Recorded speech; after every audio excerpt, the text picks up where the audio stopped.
আসসালামু আলাইকুম প্রিয় বন্ধুরা, আজ আমি আপনাদেরকে রান্না করে দেখাবো শোলা কচু। এটা খেতে দারুণ মজা।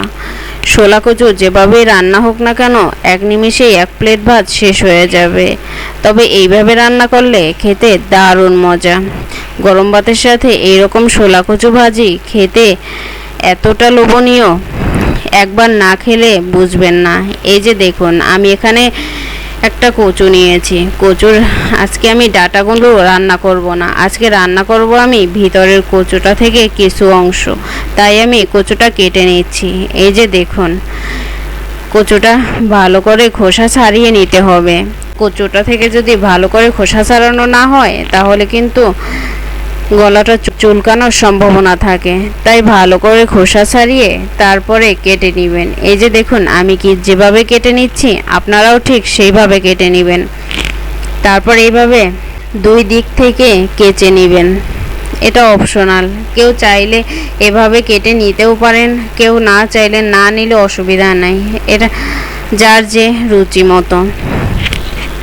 আমার ভালো লাগছে তাই আমি সবগুলো কচু এভাবে কেটে ধুয়ে পরিষ্কার করে নিয়েছি। এই যে দেখুন, এভাবে কাটলে কিন্তু দেখতে দারুণ লাগে। তারপর যদি তেলে ভাজা হয় তখন দেখতে আরও দারুণ লাগে। এখন আমি কচুটাকে লবণ আর হলুদ দিয়ে মাখিয়ে নিব। সবগুলো কচুর গায়ে যেন লবণ আর হলুদটা লেগে যায় সেইভাবে মাখাতে হবে। এভাবে ঝাঁকিয়ে ঝাঁকিয়ে মাখিয়ে নিলে তাহলে সবগুলোর গায়ে ভালোভাবে লেগে যাবে। এই যে দেখুন, এখন আমি চুলায় একটা প্যান বসিয়ে তাতে পরিমাণ মতো তেল দিয়ে দিয়েছি। তেলটা গরম হয়ে গেছে, এখন আমি দিয়ে দিব কচুগুলো। কচুগুলো আপনারা এভাবে ভেজে নেওয়ার চেষ্টা করবেন, তাহলে খেতে দারুণ মজার হয়। তেলে উল্টে পাল্টে তারপর ভেজে নেবেন। এক পাশ হালকা দাগ লেগে আসলে তখন উল্টে দিবেন। এই যে দেখুন, আমার কিন্তু একটা সাইড ভাজা হয়ে গেছে। এখন আমি অপর পাশ উল্টিয়ে নিচ্ছি।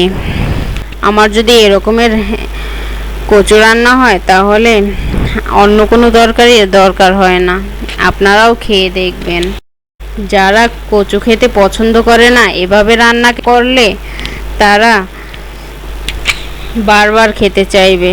এই যে দেখুন, আমার কিন্তু দুইটা সাইড হয়ে গেছে ভাজা।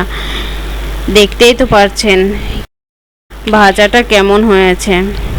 এই রকমের আপনারাও হালকা দাগ লাগিয়ে ভেজে নেবেন, দেখতে কিন্তু দারুণ লাগছে। এখন কচু ভাজার পর যে তেলটা বেঁচেছিল সেটা দিয়েই আমি রান্নাটা সেরে ফেলবো। সেই জন্য তাতে কিছু পেঁয়াজ দিয়ে তারপর কাঁচা গন্ধটা চলে যাওয়া পর্যন্ত ভেজে নিয়েছি। এখন দিয়ে দিব 1 কাপ চিংড়ি মাছ। চিংড়ি মাছটা একটু বেশি পরিমাণে দেওয়ার চেষ্টা করবেন, তাহলে খেতে দারুণ মজার হবে। চিংড়ি মাছটা কিছু সময় নেড়েচেড়ে ভেজে নিয়ে তার মধ্যে দিয়ে দিব এখন আদা রসুন আর জিরা গুঁড়া। আবার একটু নেড়েচেড়ে কাঁচা গন্ধটা চলে যাওয়া পর্যন্ত ভেজে নিয়েছি। এখন দিয়ে দিব এর মধ্যে পরিমাণ মতো লবণ, হলুদ মরিচের গুঁড়া।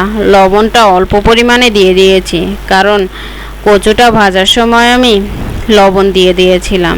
এখন মশলাটা যাতে পোড়ানো লেগে না যায় সেজন্য পানি দিয়ে আবার ভালো করে কষিয়ে নিতে হবে। মশলাটা কিছু সময় নিয়ে ভালো করে কষিয়ে নিতে হবে যাতে রান্নার টেস্ট ভালো হয়।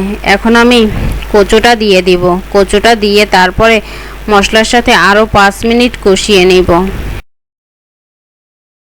এভাবে নেড়েচেড়ে কষিয়ে তারপরে দিয়ে দিব পানি। এখানে বেশি পানি দেওয়ার দরকার নেই, যেহেতু আমার 80% কচুটা সেদ্ধ হওয়া, ভাজার কারণে 80% সেদ্ধ হয়ে গেছে, তাই অল্প পানি দিলেই হবে। ঝোলটা ফুটে উঠেছে। এখন আমি এর মধ্যে কটা আস্ত কাঁচামরিচ দিয়ে ঢাকনা দিয়ে ঢেকে রেখে দিয়েছি হয়ে যাওয়া পর্যন্ত। আমার কিন্তু 90% হয়ে এসেছে। এখন আরও কিছু ঝোল টানিয়ে নিতে হবে, তাই আমি আর ঢাকনা দিলাম না। এভাবেই আমি ঝোলটা টানিয়ে নিয়েছি। দেখুন, আমার কিন্তু রান্না হয়ে গেছে। দেখে জিভে জল চলে আসছে। দেখতে দারুণ হয়েছে। এই রকমের রান্না করলে যারা শোলা কচু খায় না তারাও এক নিমিষেই 1 প্লেট ভাত শেষ করে ফেলবে। দেখুন তো কতটা লোভনীয় হয়েছে।